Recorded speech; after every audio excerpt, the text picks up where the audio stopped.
What is going on, Guardians, and welcome back to another Destiny gameplay video. Hey, in this video I'm gonna be helping to answer that question for you of whether or not you should invest any time and energy and effort and frustration and emotional draining into Iron Banner this week. So Iron Banner has a history, and one that is a sort of a love-hate relationship people tend to have. So let me just come out of the gate and tell you, yeah, it's worth your time this week.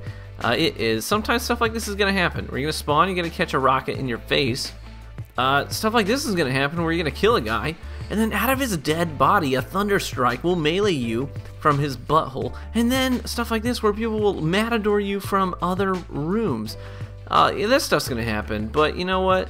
The saving grace of Iron Banner, Iron Banner's saving grace is in its drops. Bungie definitely listened to the concerns of the community when basically that investment and return ratio was like pretty bad, where you would spend a lot of time and energy in Iron Banner and you would just be like not having fun and being really frustrated, and there was no saving grace to it. But this time around, man, these drops, I gotta tell you, for me personally and for the people who've been in my fire teams, consistently good. Oh, sorry if you heard a burp. That was a baby sitting on my lap burping away. And anyways, so the drops have been consistently great for me and for the people in my fire team. If you have had different luck, I apologize, but in all honesty, I'm looking at these drops and I'm like, holy dang, like holy freaking crap, this is very rewarding. Very, very rewarding. I jumped like 5 light levels, I kid you not, in like 5 games. It was crazy, absolutely crazy. I was getting stuff that was light level 400, and you know, my best character was like 393, and I was like, holy freaking crap! I didn't even know that was possible. I thought it would be like 1 or 2 levels higher than me. They're like consistently way higher than my light level. So in terms of reward, yeah, one of the reasons you should do it is because it's like a light level fast track.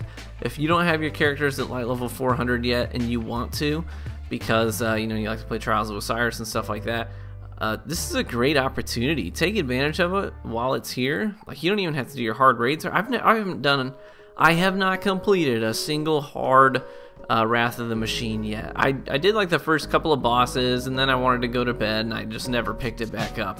But you don't need to. Like, this is so rewarding with the drops. Like, your light level is going to shoot up if you just play consistently. I've only played on 2 of my characters so far with Iron Banner, and they're both at Iron Banner rank 4. I don't even have any of them at rank 5 yet. But my light level's just been shooting up like freaking crazy, and I'm getting my favorite guns up to like 399 and 400. So that's really freaking cool. I like it quite a bit. So also, not only are the drops good for infusion, but the weapons are really good. Obviously, the Clever Dragon is understatement. Let's just come out of the gate and say it. Clever Dragon, easily one of the best pulse rifles, easily one of the best primaries in the game right now. It's so good. If you get the right rolls on it, this thing is just wicked good. It melts. So you may find it annoying or imbalanced, whatever. That's not what this conversation is about. It's just the fact that it's freaking good and it's really available. So you may as well take advantage of the time that it's dropping to get your hands on it. So I've had several of them drop at pretty solid rolls, and if you don't get one to drop, then after all your time playing, you can just get one from the vendor, because it's almost god tier with perfect balance, counterbalance. Like, it's tough to get better than the one that's being offered. I mean, you may want high cal rounds or something like that instead of snapshot, but it's really freaking good. Not only that, but the armor that drops and the items that drop, I mean, you can get ghosts, you can get armor, you can get relics, and they have the potential to have really, really high stat rolls. So the values on these things are really freaking good. So I've replaced a number of items in my regular wheelhouse with these drops that have brought my stat values up considerably. So that's good. Also, your bounty drops are consistently highlight. If you know, if they're a bad drop, if it's something you already have, sure, whatever, but it's highlight. That at least is something good in and of itself, and the bounties are really easy to complete, to be honest.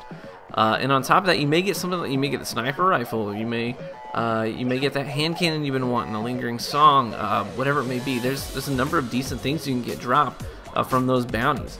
And lastly, there's just some cool stuff that you can get your hands on, obviously, like the emblems and stuff. So it's dropping emblems and sparrows, and you know, the ghost shells look pretty cool too. So in my opinion, most rewarding Iron Banner to date. It comes with frustration. I mean, that's just part of the process of playing Iron Banner. We come to expect it at this point. It can be frustrating, but at least it's rewarding. So those are my thoughts. Hopefully you've had some good drops, and hopefully Iron Banner is being good to you this week. And hopefully I'll catch you in there, guys. I'll see you in the Crucible.